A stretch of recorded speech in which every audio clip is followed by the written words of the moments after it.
Hello everyone. आज हम पढ़ रहे हैं वैद्युत आवेश का part 15 and this is the last part of our chapter first. तो आज के पार्ट 15 में हम पढ़ने वाले हैं गाउस नियम के ही अनुप्रयोग के बारे में, और वे अनुप्रयोग है एक समान आवेशित पतले गोलीय घोल के कारण वैद्युत क्षेत्र तथा एग्जाम्पल नंबर 1.13 एनसीईआरटी से।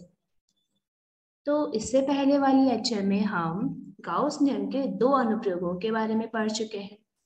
तो आज उसी का हमारा तीसरा अनुप्रयोग है एक समान आवेशित पतले गोलीय घोल के कारण वैद्युत क्षेत्र या field due to a uniformly charge thin spherical shell.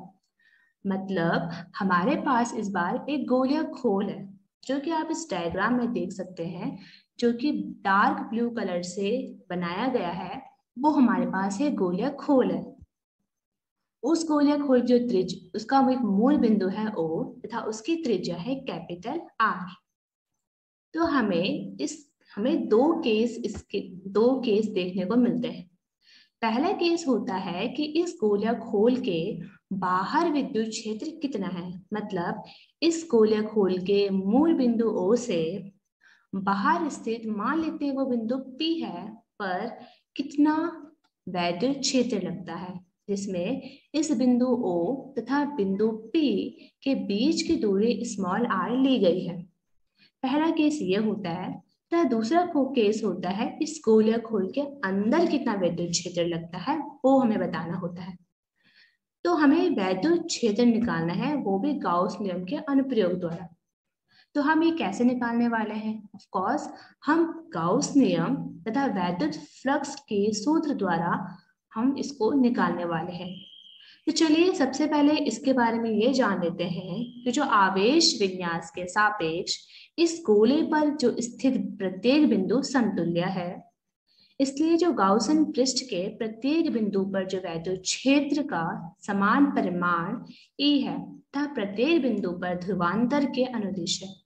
गाउसन पृष्ठ हमने गाउस के नियम में पढ़ा था कि अगर हमें गाउस नियम का प्रयोग करना है तो हमें एक गाउसन पृष्ठ की कल्पना करनी पड़ती है।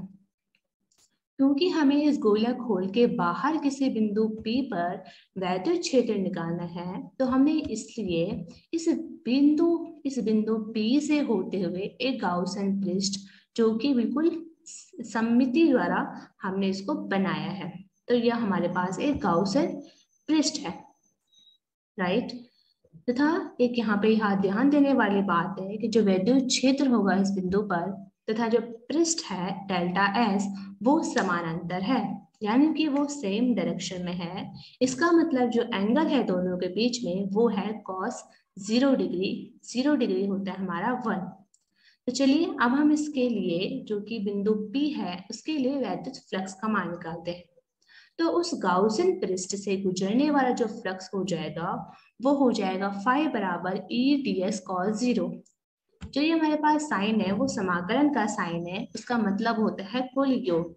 क्योंकि हम एक छोटे से पृष्ठ के लिए पैर निकालते हैं और फिर उसका समाकलन करने के मतलब होता है कि हम एक पूरे पृष्ठ के बारे में बात कर रहे हैं। तो यहाँ पे ds क्षेत्रफल है, तो हम जानते हैं कि हमारे पास एक गोला है जिसका पृष्ठीय क्षेत्रफल होता है 4 पाई r स्क्वायर। तो हमने ds की जगह 4 पाई r स्क्वायर रख दिया है। cos 0 का मान क्योंकि 1 होता है इसलिए वो 1 हो चुका है। तो phi जो आ गया है वो आ गया है e 4 पाई r स्क्वायर, जिसको समीकरण फर्स्ट नाम दे दिया है। अब गाउस नियम से हम जानते हैं कि phi बराबर होता है q बटे एप्सिलॉन नॉट। तथा Q का मान यहाँ पे क्या आएगा? यहाँ पे समझने वाली बात यह है कि हम तीन तरह के आवेश संतत के बारे में पढ़ चुके हैं। रेखीय आवेश घनत्व हमने पढ़ा था जो कि लंबाई के कॉन्सेप्ट में आता है, जहाँ हमने पृष्ठ आवेश घनत्व सिग्मा देखा था। वही हमने आयतनीय आवेश घनत्व रो भी देखा था। तो जो गोला के केस में यानी गोलीय घोल के केस में लंबाई वाला आवेश नहीं लगेगा और ना ही आयतन वाला आवेश लगता है, बल्कि यहाँ पे पृष्ठ आवेश घनत्व लगता है। इसलिए हम जानते हैं कि सिग्मा बराबर होता है Q बटे A। मतलब Q का मान यहाँ से आ जाएगा 4 पाई r स्क्वायर और 4 पाई r स्क्वायर सिग्मा। तो हमने यहाँ पे Q की वैल्यू रख दी है सिग्मा 4 पाई आर स्क्वायर। ध्यान देने वाली बात है कि यहाँ पे 4 पाई आर स्क्वायर रखा गया है। तो हमारे पास गाउस नियम से वैद्युत फ्लक्स का मान निकल के आ गया है। इसी तरह अगर हम समीकरण फर्स्ट और सेकंड को कंपेयर करें तो हम देखते हैं कि हमारे पास E की वैल्यू निकल के आ जाती है, दैट इज वैद्युत क्षेत्र बराबर Q बटे 4 pi epsilon not small r square. तथा अगर हम इसको सदिश रूप में लिखें तो वो आ जाएगा r यूनिट वेक्टर इसके साथ। तो ये था गोलीय खोल के कारण जो बाहर जो स्थित बिंदु P है उस पर कितना वैद्युत क्षेत्र लग रहा है। अगर हम बात करें इसके केस की, तो अगर Q हमारा ग्रेटर देन 0 होता है तो वैद्युत क्षेत्र होता है बहिर्मुखी, लेकिन अगर Q लेस देन 0 होता है तो वैद्युत क्षेत्र होता है अंतर्मुखी। अब हम सेकेंड केस की बात करते हैं कि खोल के भीतर जो गोलीय खोल है उसके भीतर कितना वैद्युत क्षेत्र लग रहा है, फील्ड इनसाइड द शेल। क्योंकि फील्ड के भीतर वैद्युत जो आवेश है वो शून्य हो जाता है, तो आप समझ सकते हैं कि यहाँ पे जो वैद्युत क्षेत्र है वो डायरेक्टली 0 होने वाला है। देखिए कैसे, अगर हम पहले फ्लक्स की बात करें इस केस में तो वो हो जाएगा E 4 पाई आर स्क्वायर, जो हम पीछे निकाल चुके हैं। क्योंकि परिबंध आवेश 0 है तो हम गाउस नियम को यहाँ पे लगाएं तो फाई बराबर Q बटे एप्सिलॉन नॉट, और Q क्योंकि 0 है तो फाई की वैल्यू यहाँ से 0 आ जाएगी। तो अगर हम समीकरण फर्स्ट मतलब ये हमारी समीकरण फर्स्ट हो जाएगी, तो ये हमारी समीकरण सेकंड हो जाएगी। तो हम देखते हैं कि समीकरण फर्स्ट और सेकंड से हमारे पास E 4 पाई आर स्क्वायर बराबर आ जाएगा 0, तो मतलब वैद्युत क्षेत्र हमारा आ जाएगा 0। तो हमने देखा कि गोलीय खोल के कारण दो केस हमने देखे। एक केस देखा कि जब हमारा जो गोलीय खोल है, देखिए आप इस डायग्राम में बिल्कुल दोनों केस को देख सकते हैं। जब हमारा बिंदु O है उसकी जो त्रिज्या है कैपिटल R है, तो हमने एक तो केस निकाला कि इसका जो बिंदु P है जो कि इस गोलीय खोल के बाहर स्थित है उस पर कितना वैद्युत क्षेत्र लग रहा है, तथा इस गोलीय खोल के अंदर ही एक बिंदु P है जिसकी स्मॉल r डिस्टेंस है, उसमें कितना वैद्युत क्षेत्र लग रहा है वो हमने देखा। दोनों ही केस हमने देखे। अब इसी पे बेस्ड हम एक एग्जांपल देखने वाले हैं जिससे आपको ये वाला कॉन्सेप्ट अच्छे से समझ में आ जाएगा। उस कॉन्सेप्ट में भी हम गोलीय खोल के कारण बाहर विद्युत क्षेत्र और अंदर विद्युत क्षेत्र देखने वाले हैं। तो चलिए उसको देखते हैं। 1.13 उदाहरण 1.13 में कहा गया है कि हमारे पास एक परमाणु का प्रारंभिक प्रतिरूप दिया गया है जिसमें आवेश ZE का बिंदु अमाप का धनात्मक नाभिक होता है, यानी कि जो उसके नाभिक है उसमें धनात्मक आवेश है, जबकि इसका जो तथा इसके परमाणु है उसकी जो कैपिटल R एक त्रिज्या है, जो कैपिटल त्रिज्या R है, तथा इसका जो नाभिक है एक समान घनत्व के ऋणावेश से घिरा है, तथा ये परमाणु पूर्ण रूप से विद्युत उदासीन है। विद्युत उदासीन का मतलब हुआ कि इसमें उतने ही धनात्मक आवेश तथा उतने ही ऋणात्मक आवेश हुए। यानी कि हम समझ सकते हैं कि हमारे पास इसके नाभिक में है धनात्मक आवेश, इसकी त्रिज्या है कैपिटल R तथा इसमें ऋणावेशित आवेश है जो कि इसके चारों ओर समान रूप से वितरित है। हमें निकालना है इस नाभिक से स्मॉल r दूरी पर वैद्युत क्षेत्र। इस पे हमारे पास दो तरह के केस आएंगे, और वो केस होगा इस नाभिक से स्मॉल r दूरी एकदम हमें अंदर दी गई है, यानी इस परमाणु के भीतर एक स्मॉल r दूरी पर एक बिंदु P हमें मानना है, उस पर हमें वैद्युत क्षेत्र निकालना है, तथा इस नाभिक से स्मॉल r दूरी पर स्थित एक बिंदु P दूसरा है जो कि इस परमाणु से बाहर स्थित है, उस पर हमें वैद्युत क्षेत्र का मान निकालना है। यानी हमें यहाँ पर दो पार्ट में इस क्वेश्चन को हमें सॉल्व करना है। ठीक है, तो पहले हमें अंदर के लिए निकाल सकते हैं, उसके बाद हम बाहर के लिए वैद्युत क्षेत्र निकालेंगे। चलिए देखते हैं इसका वैद्युत क्षेत्र कितना आने वाला है। तो मेरे करने से पहले आप एक बार से खुद ट्राई करके देखिए।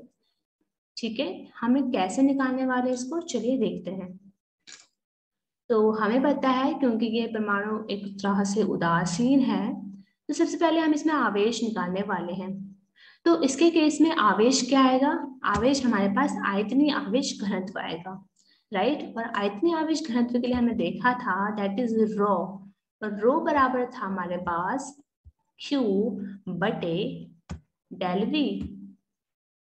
और अगर हम यहाँ से आवेश निकाले तो वो हो जाएगा रॉ गुणा V। V मतलब हुआ उस गोले का आयतन। गोले का आयतन कितना होता है, that is 4 pi r cube बटे 3।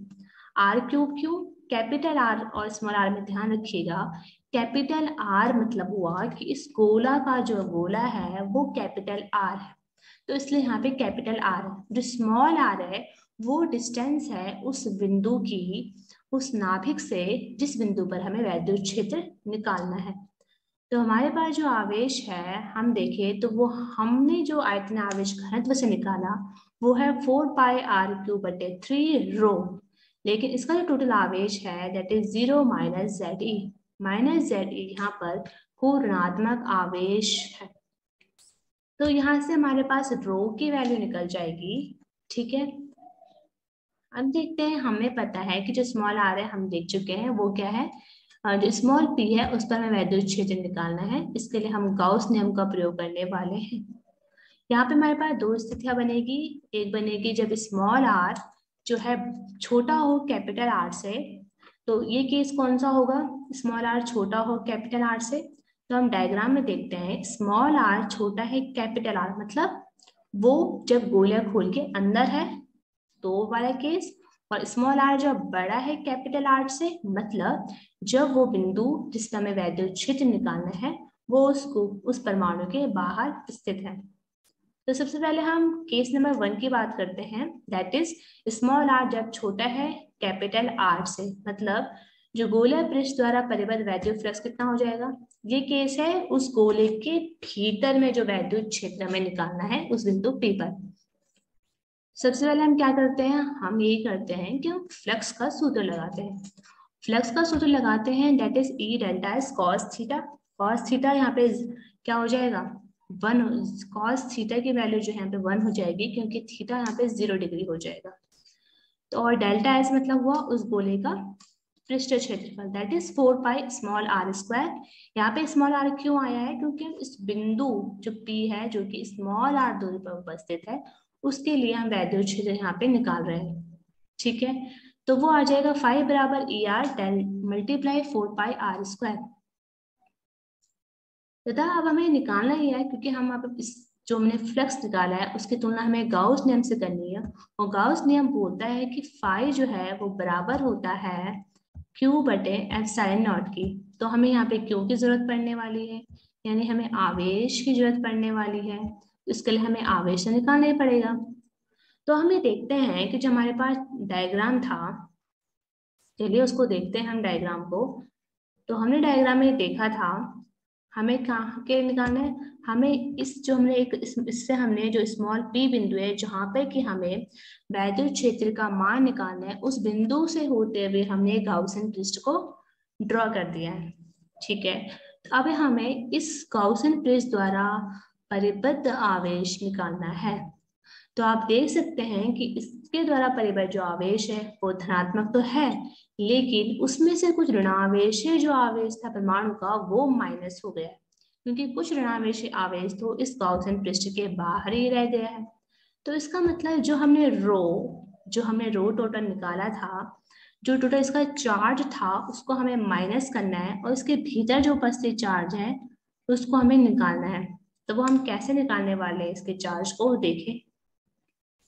तो हम क्या करेंगे, Q बराबर आ जाएगा हमारा प्लस ZE क्या है यहाँ पे, ZE है कुल धनात्मक आवेश, जो कि हम पहले इस क्वेश्चन में देख चुके हैं कि हमें गिवन। इसके जो स्मॉल आर दूरी पर जो बिंदु है स्मॉल दूरी पर उसके लिए जो उसका लिए जो सूत्र हो जाएगा आयतन आवेश घनत्व से वो हो जाएगा 4 pi small r cube upon 3 rho.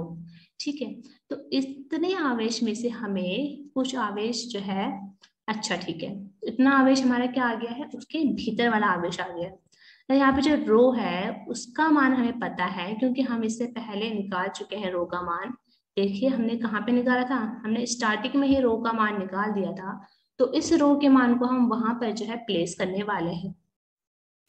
ठीक है, तो जब हम इसको वहां पे वैल्यू को पुट करेंगे तो हमारे पास जो है वो वैल्यू निकल के आ जाएगी, क्यू बराबर Z E minus Z E small r cube बटे कैपिटल आर क्यूब। आपको बस यहाँ पे उसकी वैल्यू रख देनी है और फिर आपको इसे जोड़ देना है। ठीक है, तो सबसे इंपॉर्टेंट यहाँ पे पॉइंट यही है कि हमें आवेश निकालना है। उसके बाद तो सेम ही केस है जो अभी तक हम करते आए। तो आवेश हमने कैसे निकाला, हमने धनात्मक आवेश को तथा उसके स्मॉल आर दूरी पर उपस्थित आवेश को निकाला। ठीक है, तो बस उसको जोड़ दिया हमने और रो की वैल्यू हमने रख दी है यहाँ पे। बस अब हमें कुछ नहीं, अब हमें क्या करना है, स्मॉल ई जो हम निकाल सकते हैं यहाँ से गाउस नियम से। हमने क्या करना है, हमने फर्स्ट जो समीकरण थी हमारी, जो कि हमारा ये आया था E4πr², उसको हमने फर्स्ट समीकरण मान के तथा इसको जो गाउस नियम से आएगा इसको सेकंड समीकरण मान के दोनों को इक्वेट करके और फिर हमारा जो विद्युत क्षेत्र का मान है वो इस तरह से आ जाएगा। राइट, क्योंकि यहाँ पे विद्युत त्रिज्या बहिर्मुखी होती है क्योंकि यहाँ पे आर जो है स्मॉल आर छोटा है कैपिटल आर से। ठीक है, तो चलिए अब आगे बढ़ते हैं हम। अब सेकंड केस की बात करते हैं। सेकंड केस में क्या होने वाला है, स्मॉल आर जो है वो कैपिटल आर से बड़ा होने वाला है, यानी कि जो जो हमारे पास बिंदु है वो उस गोलीय उस परमाणु के बाहर उपस्थित है।